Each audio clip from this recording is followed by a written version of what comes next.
Guys, this changes everything.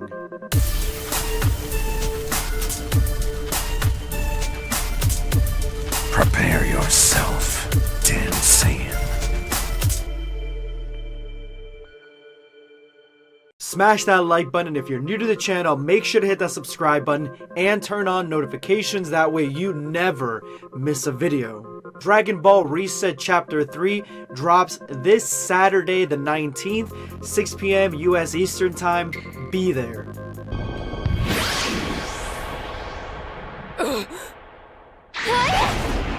That's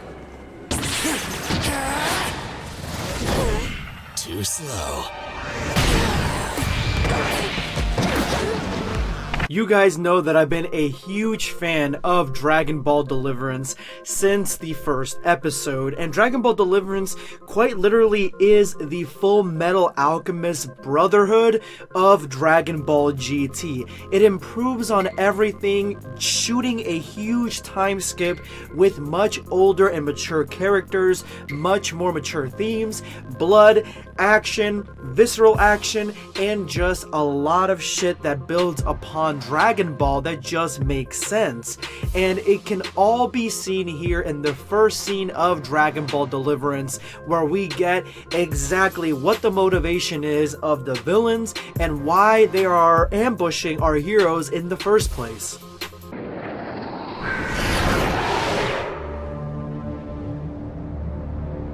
What a terrible sight to behold. This place used to be the pinnacle of excellence, the center of the universe, reduced to a mere swamp. I curse those foolish elders for plunging my world into mediocrity, achieving satisfaction with nothing but water and meditation. Having no ambition to develop Namek into bringing out its full potential, it's infuriating! But I, the commander, will change that. Talking about Dragon Ball Deliverance Episode 3, we should really focus on the beginning fight between Bra, Pan, and a new character called Digger, a member of the Order that has ambushed the Universe 7 team and has put them through hell on planet Namek. But this opening fight really showcases exactly what the huge changes to the Dragon Ball concept could actually be, because it promotes and shows brand new abilities and concepts that we've never seen. The first and foremost is a power armor suit. So originally the concept of a power suit really didn't interest me in Dragon Ball, mainly due to the fact that these characters are so freaking powerful that the power suit wouldn't really add much to their abilities, plus at the same time it would get destroyed and damaged, and that would be the end of the suit, similar to how armor in early Saiyan Saga sort of phased out toward the end and only Vegeta really wears it.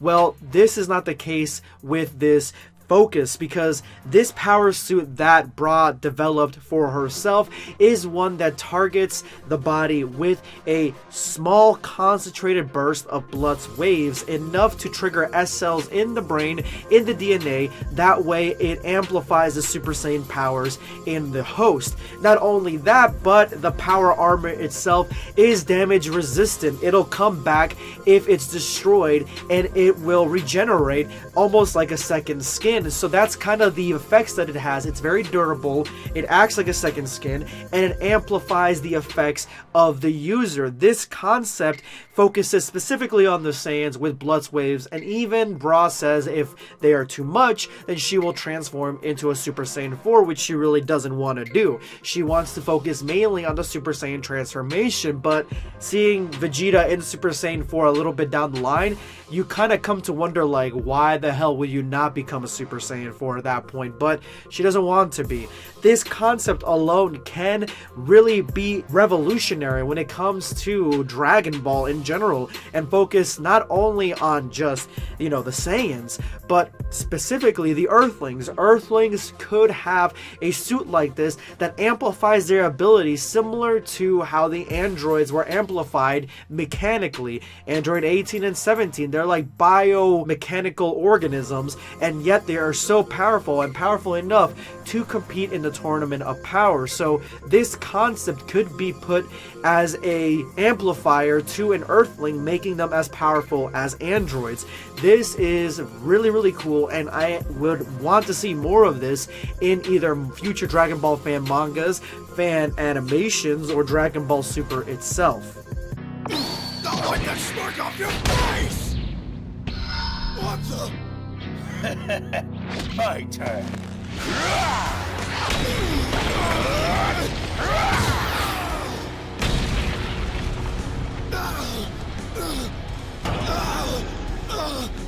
My shoulder. Damn it. It's become a weakness after all those years. Broly versus Vegeta is by far the best fight in this episode. I praised a lot about the power suit, but the Broly versus Vegeta fight is very, very visceral. It is a rematch because Vegeta states that the events of Broly, the movie, are actually true. They are having a rematch, and right now in this beginning fight, Vegeta and Broly, both in Super Saiyan 3, are sorta evenly matched, but the one thing that Broly has that Vegeta and other fighters don't have is the fact that he gets stronger the longer and longer he fights. It's the same thing with Dragon Ball Super Broly. So the longer he fights against Vegeta, the stronger and the more immense his power becomes to eclipse Vegeta, and that's exactly what ends up happening. And the fight takes a really interesting turn, focusing on the specifics and the positives of the Broly transformations and giving them a huge spotlight here because Vegeta is always racing to catch up. Plus we have this shot right here, which is just phenomenal. But he's just as tough as I remember.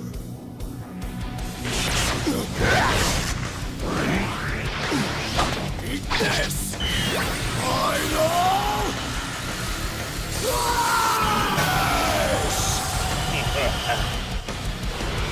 And Broly does have Vegeta on the ropes most of this fight until Vegeta's tail pops out. And then I am telling you right now, guys, this is by far the sleekest Super Saiyan 4 transformation that you will ever see with your own eyeballs. Because this thing is just gorgeous. It is sleek. It is such a natural transformation from 3 to 4 that it just made me awe at it as soon as I watched it. I had to replay that clip several times over because of how beautiful it was, and at that point Super Saiyan 4 eclipses Broly and even finishes him off with a brand new ability that Vegeta developed. And this ability is not only an energy ability, but it also is a physical one as well. This is when we get the revelation that the whole purpose of this, the Namekian commander, was trying to kidnap Broly. He wanted Vegeta to damage him enough to kidnap him. He never realized that Vegeta would actually defeat Broly, and that made it so much easier for him. And then he puts Vegeta to sleep through a brand new ability, which seems to just be like a key dart, like a poisonous key dart that just puts people to sleep or poisons them. It is really, really cool to think about. But when we go further into this episode, we find out that not only can Buu manifest Majin Buu through his own body, but this dude actually talks to him like another character. Like, Buu is very much alive. At least it seems like it's Buuhan is alive inside Buu. And he talks to him and he regrows clothes, and basically Oob is just using him, and it's such a cool dynamic. And I've made like a lot of videos talking about how cool this dynamic is, and so I probably warned that out, but yes, it is really, really cool, and this is the direction that they need to go with Oob when Dragon Ball Super returns. But unfortunately for them, they find out that Gohan actually lost his soul. And it looks like the commander took it from him, creating a brand new sort of amoeba-styled, gremlin-looking character that looks kind of like Gohan with all his abilities. And this character fights Pan and almost kills her until we get the reveal that Piccolo is back with a brand new suit, looking sleek as all hell, and a halo. This is a perfect cliffhanger, guys. If you have not seen Dragon Ball Deliverance Episode 3, I am going to have a link to it in the description below and the top comment. Go ahead, watch it, or if you watched it already, rewatch it, subscribe to their YouTube channel, and I'm gonna leave both the artists, their Twitter accounts in the description below and the top comment as well. Support them, guys, because they are phenomenal. Thank you guys so much for making it to this point of the video, and if you made it to this point of the video, you're now part of the hashtag #EndOfVideoSquad. Thank you guys so much for all your support. Make sure to drop that comment with that hashtag for a chance to be featured in my next video. Today, I'm going to be responding to JJ Saiyan Z. I can't stop with Ultra Instinct, damn.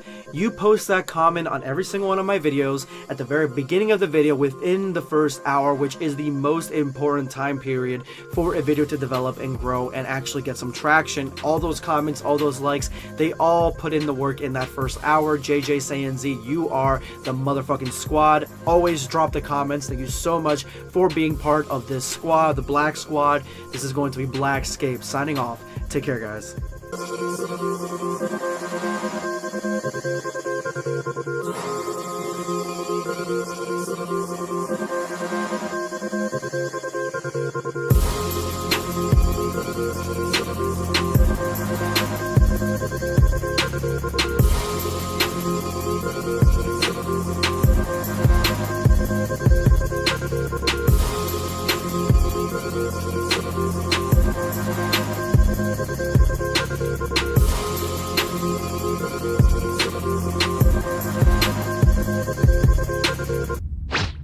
Subscribe for more content. Or perish.